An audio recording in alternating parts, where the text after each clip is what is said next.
نويت التعلم والتعليم والتذكر والتذكير والنفع والانتفاع والإفادة واستفادة والحث على التمسك بكتاب الله وسنة رسوله صلى الله عليه وسلم والدعاء إلى الهدى والدلالة إلى الخير ابتغاء مرضاته وقربه وثوابه سبحانه وتعالى.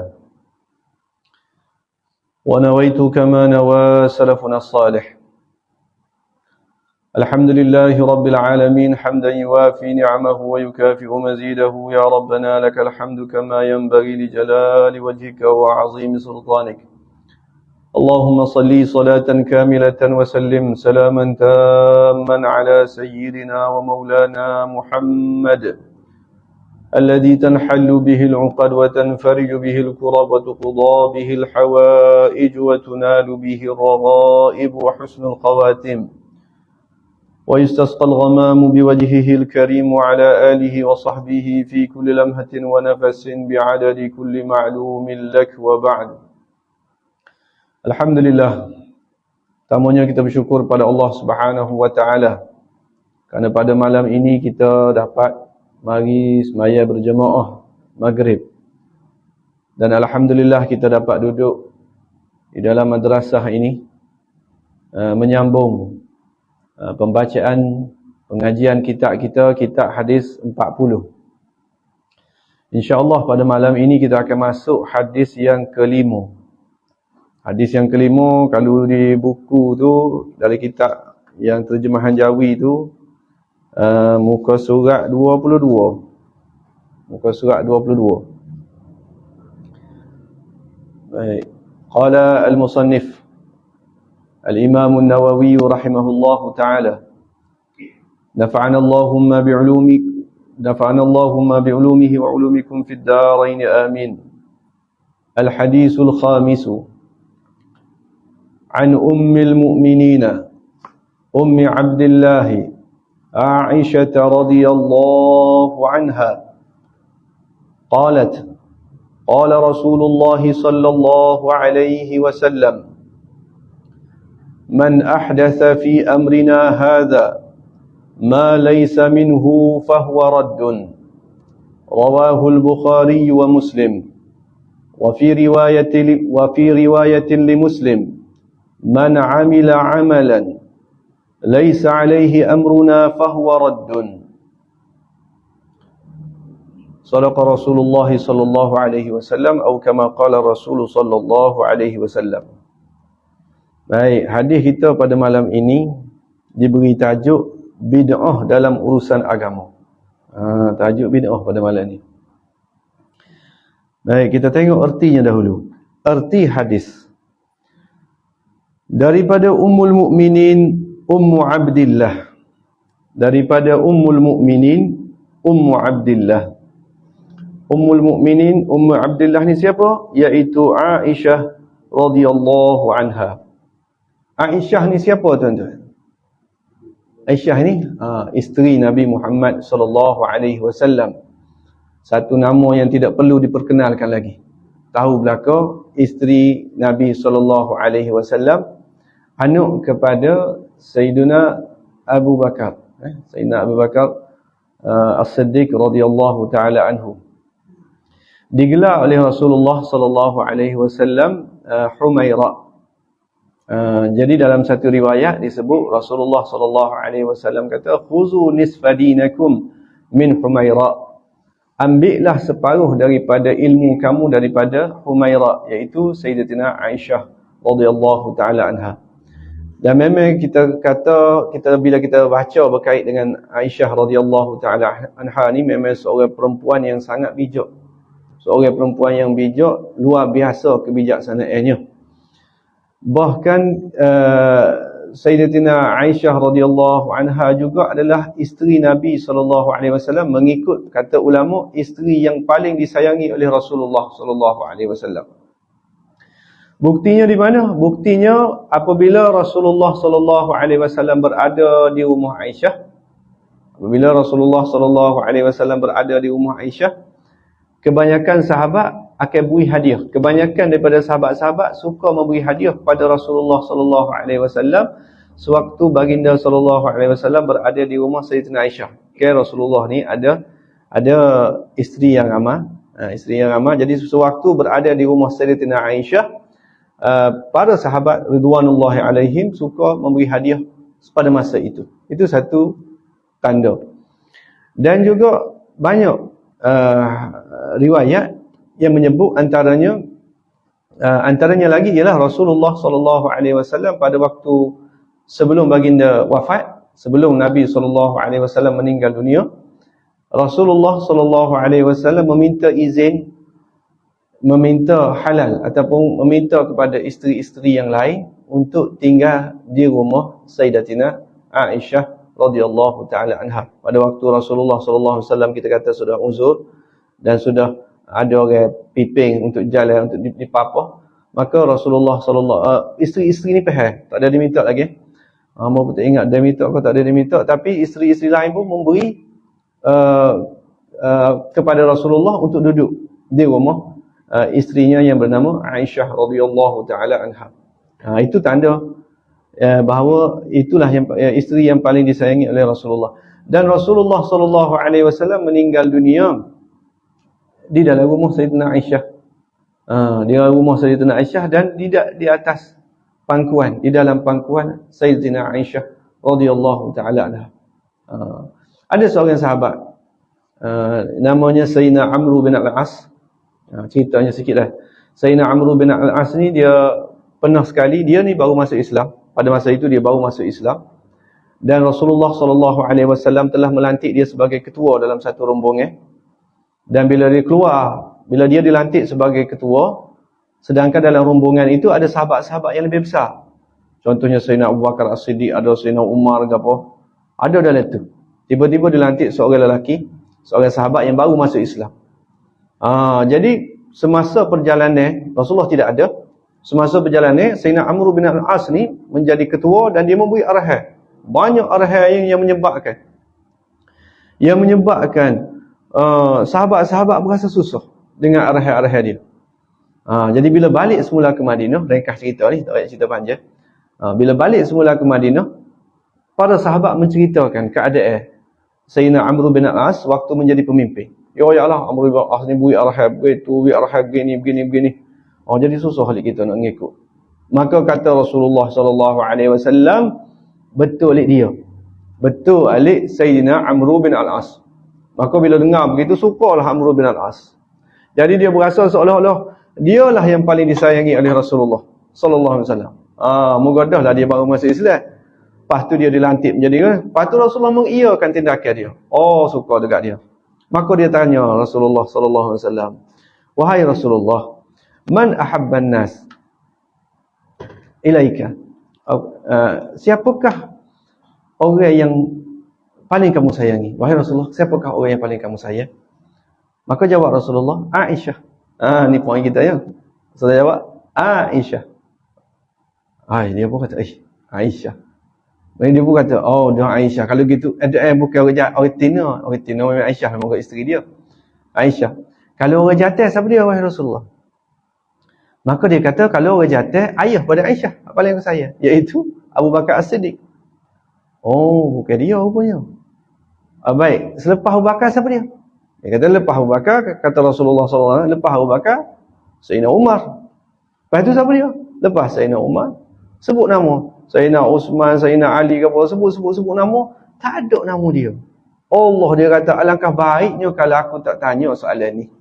Alangkah baiknya kalau aku tak tanya soalan ni. Tanya apa soalan ni. Jadi nak ayat pada kita bahawa Sayyidina Aisyah radhiyallahu taala anha ni adalah isteri Rasulullah sallallahu alaihi wasallam, dan menurut para ulama dia adalah isteri yang paling disayangi oleh Rasulullah sallallahu alaihi wasallam. Walaupun baginda ni sangat adil, tak tunjuk pun pada isteri-isteri yang lain. Baik. Jadi disebut Ummu Abdillah. Ummu Abdillah ni ibu kepada Abdullah.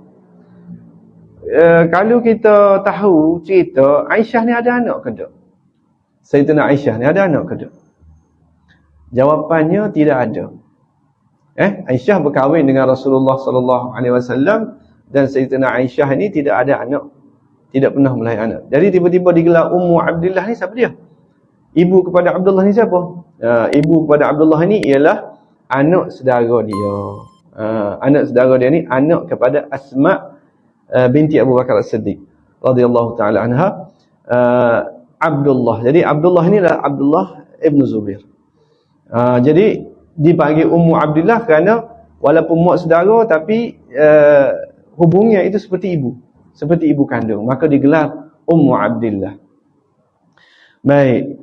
Jadi dalam hadis ini katanya Aisyah radhiyallahu anha, dia berkata Rasulullah sallallahu alaihi wasallam telah bersabda, barang siapa mereka-reka dalam urusan agama kita, man ahdasa fi amrina haza, ini urusan agama kita ini, sesuatu yang bukan daripadanya, ma laysa minhu, maka itu tertolak.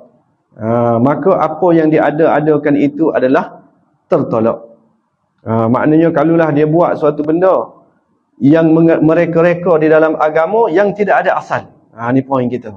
Bahawa sebenarnya kena tulis ni sebab tu guru kita ayat dulu. Tapi kalau tulis tak ada maka pen, biarlah faham sudahlah.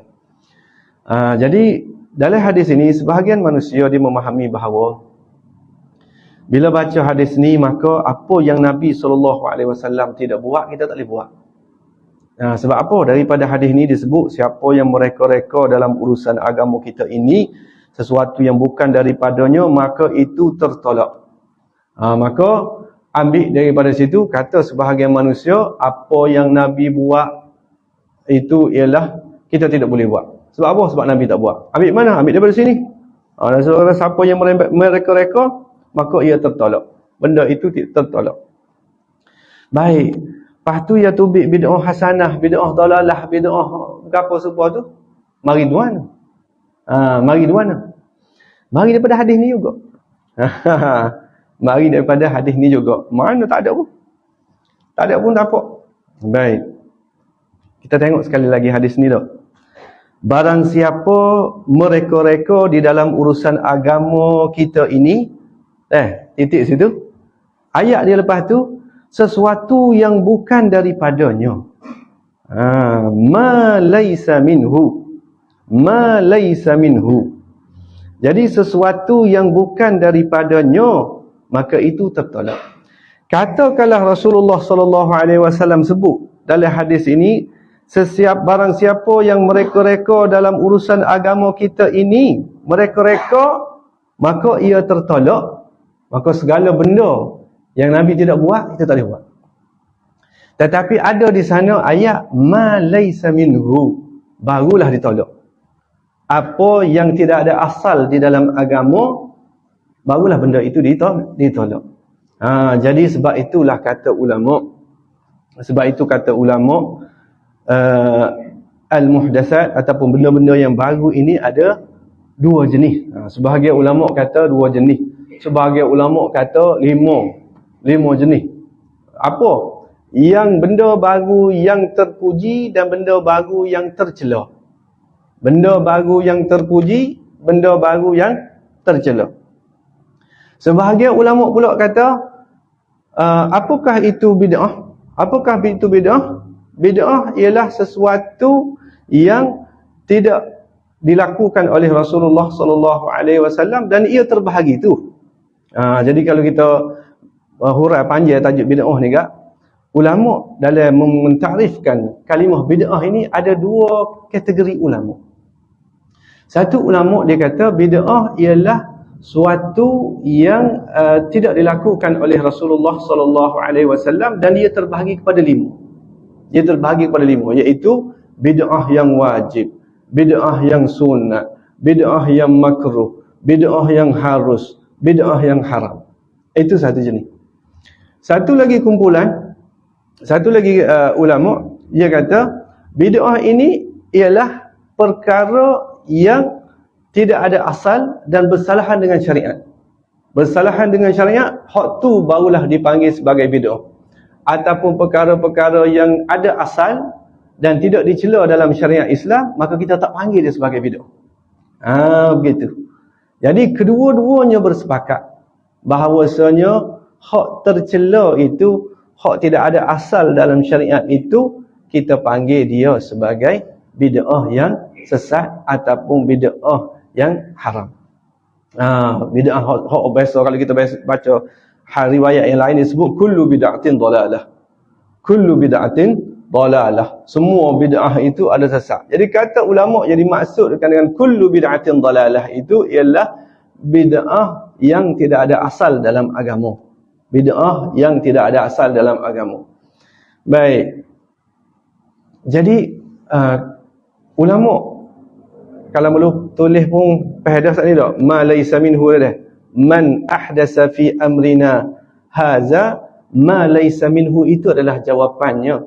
Ma laysa minhu itu maknanya kalaulah kita kata ada muqabil, kalaulah ma huwa minhu, maka dia akan diterima. Kalau orang ngaji bahasa Arab dia kenapa benda-benda gitu.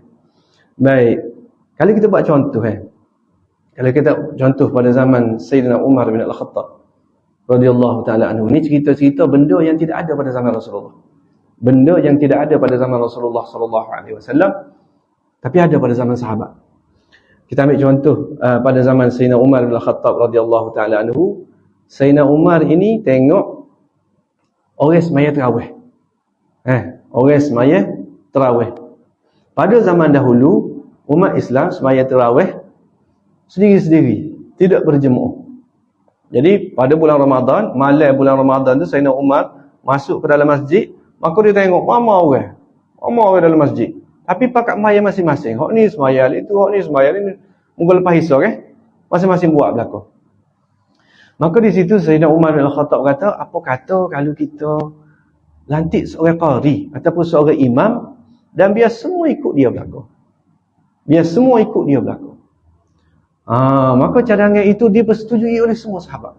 Dipersetujui oleh semua sahabat, dan kemudiannya maka terlaksanalah semaya tarawih 20 rakaat. Semaya tarawih 20 rakaat dengan imam berjamaah. Jadi Sayyidina Umar radhiyallahu taala anhu bila melihat perkara itu, dia kata ni'ma bid'atu hadhihi.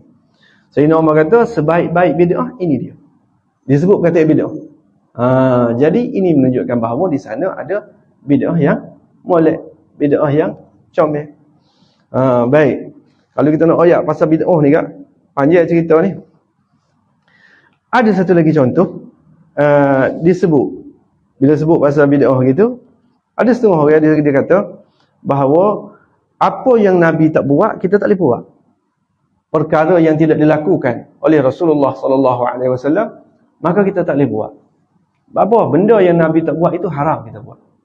Ada orang-orang yang jenis kita panggil istilah apa mutasyaddidin ke, ataupun orang yang terlampau itu sangat, dia kata benda yang Nabi tidak buat maka ia haram. Jadi di sini ada seorang ulama.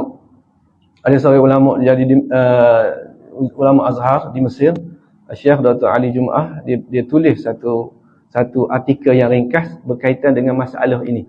Jadi dia ungkapkan satu persoalan, hal at-tarku maslakun fi isbatil hukum. Adakah benda yang ditinggalkan oleh Rasulullah sallallahu alaihi wasallam itu adalah satu cara untuk kita menjatuhkan hukum bahawa benda itu haram? Adakah benda yang tidak dibuat oleh Rasulullah sallallahu alaihi wasallam kita nak hukum sebagai benda itu haram? Boleh ke tak boleh? Maka kata Syekh Ali Jum'ah, dia kata sepakat ulama salaf dan khalaf, timur dan barat, semuanya tidak menjadikan perkara yang Rasulullah sallallahu alaihi wasallam tinggal itu sebagai benda haram. Perkara yang Nabi sallallahu alaihi wasallam tinggal itu tidaklah dihukum sebagai haram. Maknanya benda yang Nabi tidak buat itu kita tak boleh kata benda itu haram. Tapi benda itu haram sekiranya ada larangan daripada Rasulullah sallallahu alaihi wasallam. Ada larangan daripada Rasulullah.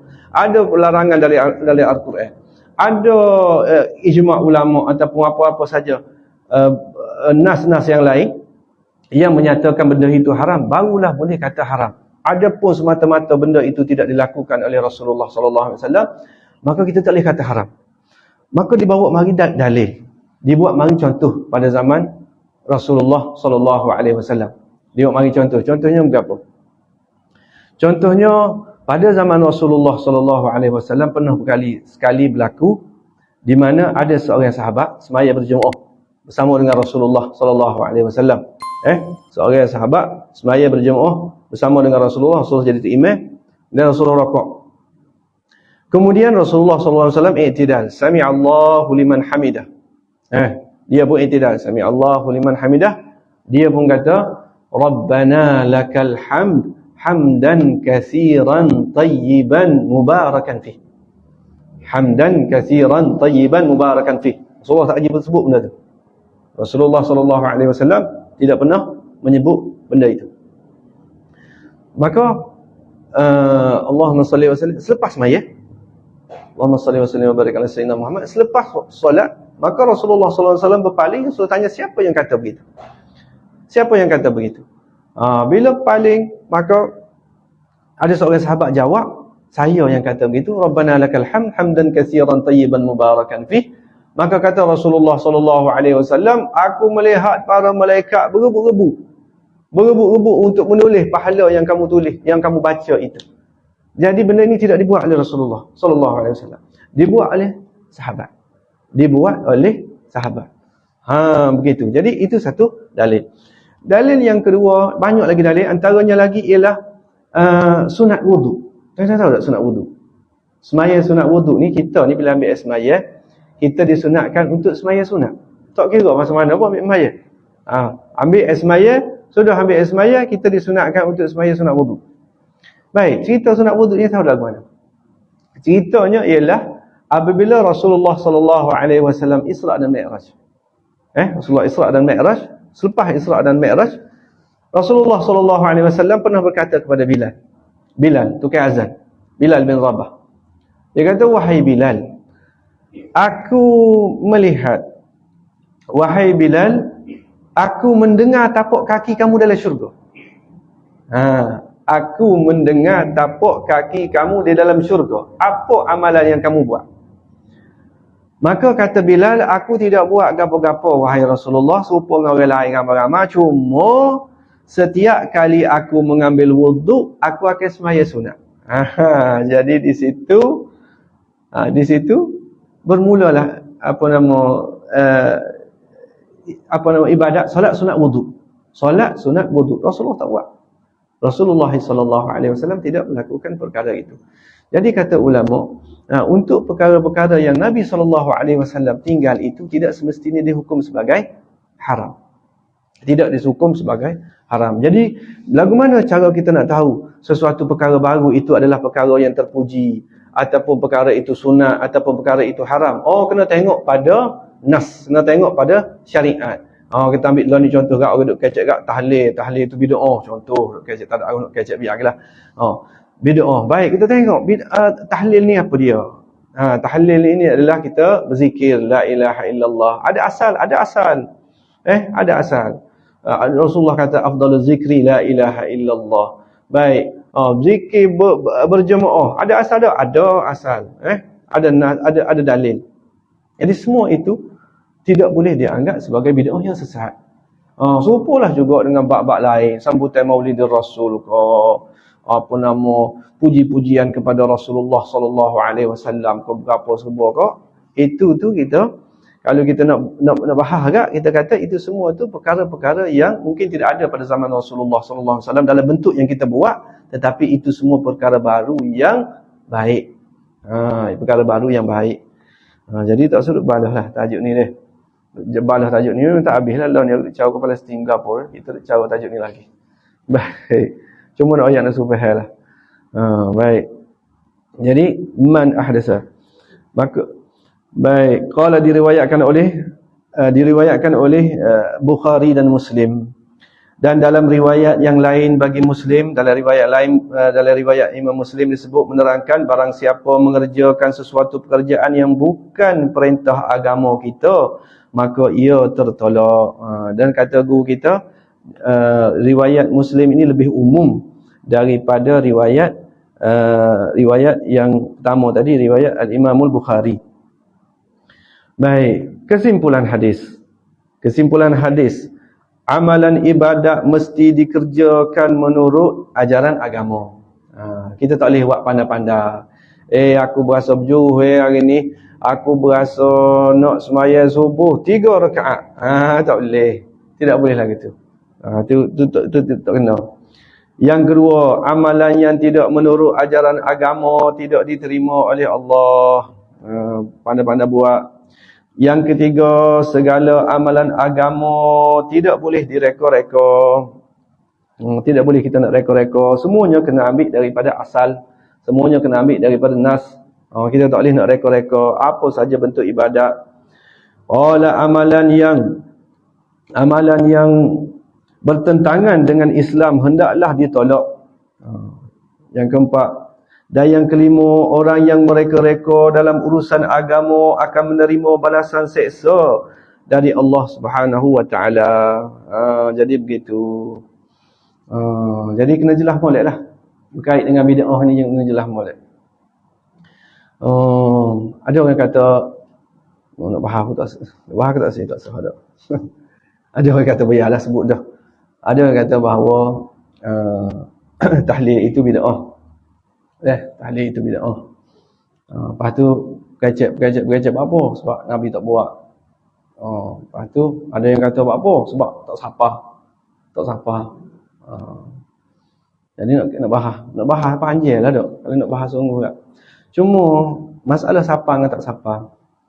Masalah sapah dengan tak sapah ni khilaf lah di kalangan ulama.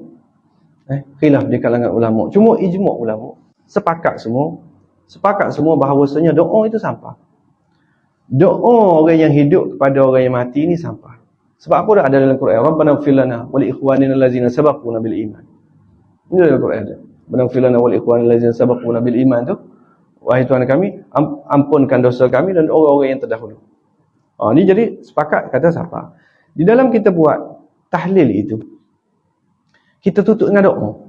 Maknanya kita keluar daripada khilaf. Kita keluar dari khilaf, kita tutup dengan doa, kita berdoa. Ausilillahumma sawaba zalika minna ilaihim.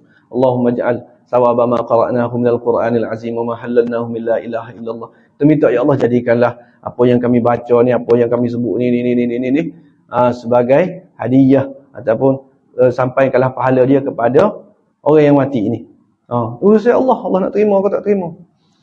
Tetapi kata ulama kita sebut dah rasanya di tempat ni ataupun di tempat lain wallahu alam, ada satu hadis yang mana Rasulullah sallallahu alaihi wasallam melalui satu kubur. Nabi kita sallallahu alaihi wasallam melalui satu kubur, dua orang dia sedang diazab.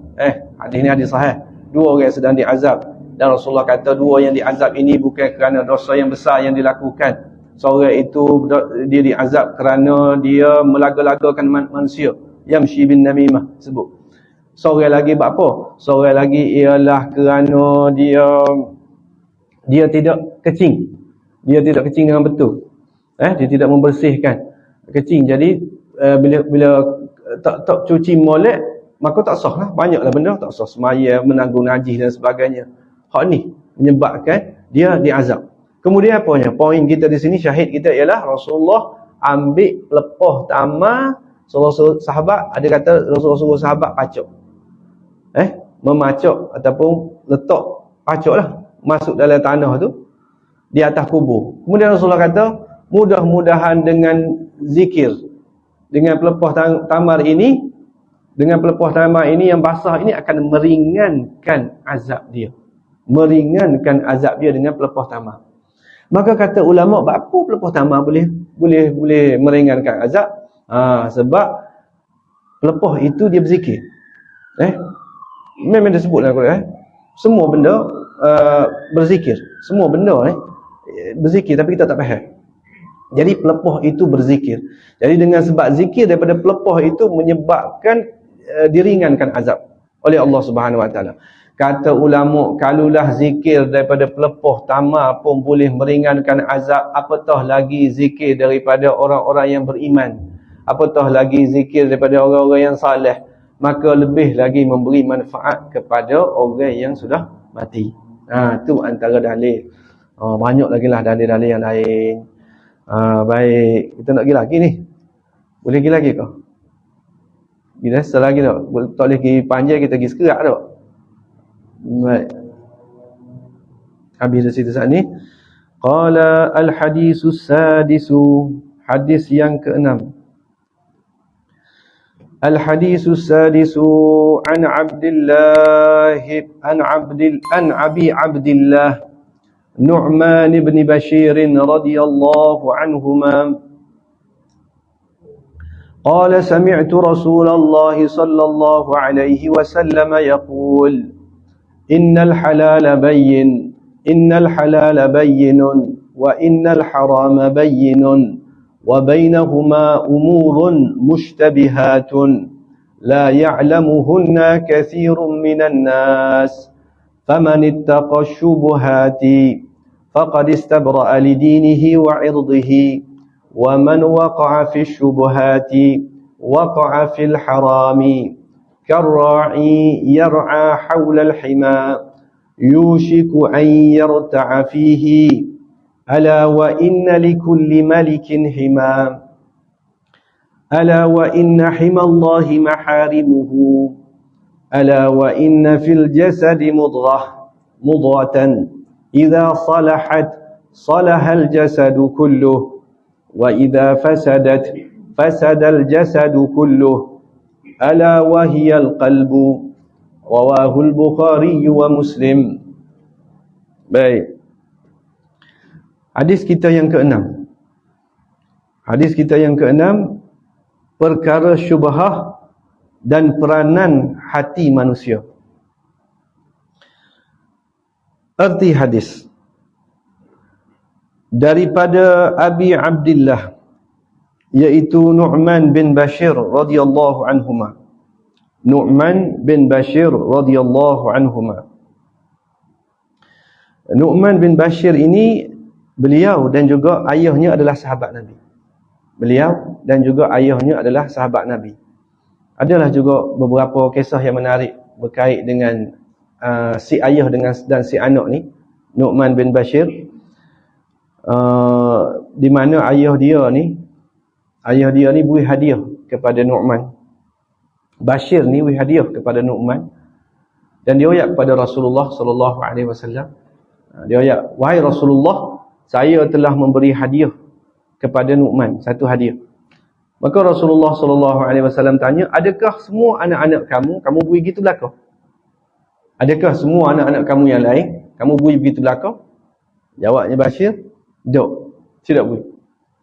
Maka Rasulullah kata, kalau begitu tak sah, biar adil. Jadi Rasulullah sallallahu alaihi wasallam tegur supaya adil perbuatan si ayah itu, bagi itu biar berlaku boleh. Dan ada lagi lah beberapa cerita-cerita yang lain. Dan Nu'man bin Bashir ni antara hadis riwayat yang paling sahihnya ialah hadis inilah. Hadis perkara halal, haram dan syubhah.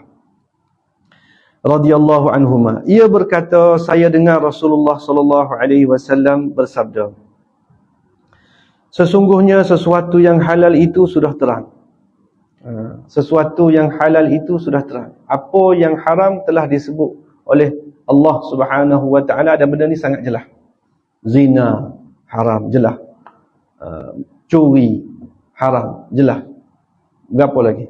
Membunuh haram, jelas. Arak haram, jelas. Semua benda tu jelas. Sesungguhnya benda yang halal itu terang. Halal itu tak. Sesungguhnya benda yang halal itu terang. Maksudnya benda yang halal itu seperti jual beli, itu adalah halal, jelas. Apa lagi? Menikah, perkahwinan, itu adalah halal. Itu sudah jelas. Dan sesuatu yang haram pun sudah terang. Adapun yang haram pun terang. Sepuluh ayat saat ni, zina itu haram, curi itu haram, goni haram, gua itu haram.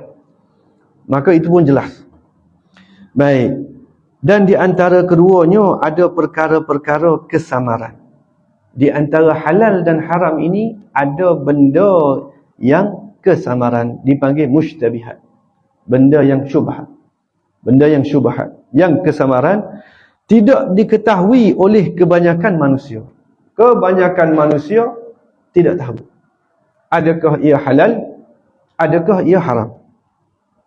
Tidak tahu. Maka barang siapa yang terpelihara daripada kesamaran itu, maka sesungguhnya bererti ia telah membersihkan untuk agama dan kehormatannya. Maksudnya siapa yang meninggalkan benda-benda yang syubhat itu atau benda yang tidak jelas, maka dia telah menjaga agama dia. Dari sudut hukum, kita panggil ia sebagai warak. Orang yang meninggalkan syubhat ini adalah orang yang warak. Ada beberapa contoh yang disebut dalam kitab syarah. Disebut dalam kitab syarah, ada seorang sahabat dia melepaskan anjing. Ada seorang sahabat dia melepaskan anjing yang terlatih untuk berburu. Maka ulama kata anjing yang terlatih ni untuk berburu, maka kita boleh makan. Benda yang dia takak itu, yang dia igat itu, kita boleh makan buruan itu. Jadi ada seorang sahabat dia lepaskan anjing itu. Maka dia buruan. Bila dia pergi dekat, rupa-rupanya ada 2 ekor anjing situ. Ada binatang itu sudah kita kira mampu dah. Binatang buruan itu sudah mampu, dan ada 2 ekor. 2 ekor binatang. Satu hak dilatih, so lagi dia tak tahu mau mana, ada seekor lagi anjing. Maka dia tanya Rasulullah sallallahu alaihi wasallam. Dia rasa ragu-ragu, hak mana so ni? Hak mana so? Dan dia tanya Rasulullah, "Wahai Rasulullah, boleh ke tak makan?" Sebab tak tahu mana so. Kata Rasulullah sallallahu alaihi wasallam, jangan makan.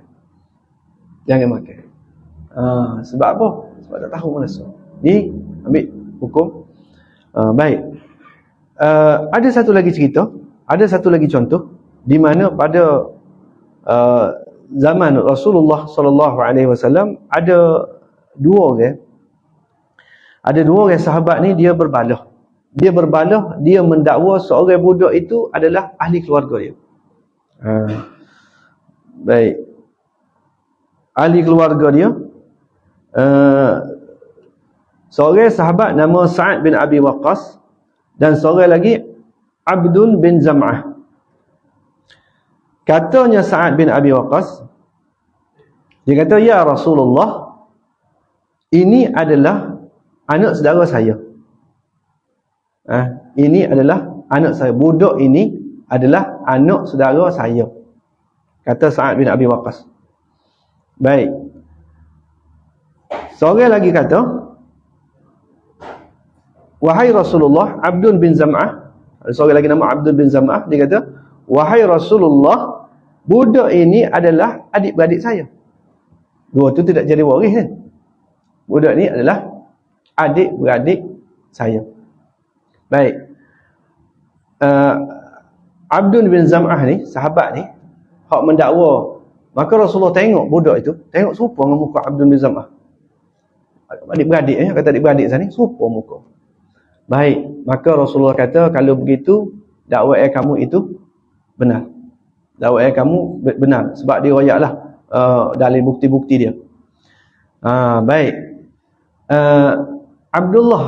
Abdul ibn Zam'ah ni, dia adalah adik ipar Rasulullah sallallahu alaihi wasallam. Rasulullah berkahwin dengan kakak dia. Rasulullah sallallahu alaihi wasallam berkahwin dengan kakak dia. Jadi macam family ya tak? Macam family. Tapi Rasulullah pesan kepada isteri dia yang nama Saudah. Dia kata, "Wahai Saudah, tutup aurat depan budak ni." Nampak tak? Tutup aurat kamu. Kalau ikut, boleh buka aurat lah muka adik-adik dia juga. Adik-adik juga. Dia kata, "Wahai Saudah, tutup aurat di hadapan budak ini." Sebab apa? Sebab apa? Sebab mushtabihat. Sebab di sana ada perkara yang samar. Ya ke tak ya? Jadi ambil jalan cermak. Ambil jalan cermak itu dengan cara mana? Dengan cara kita tinggalkan terus.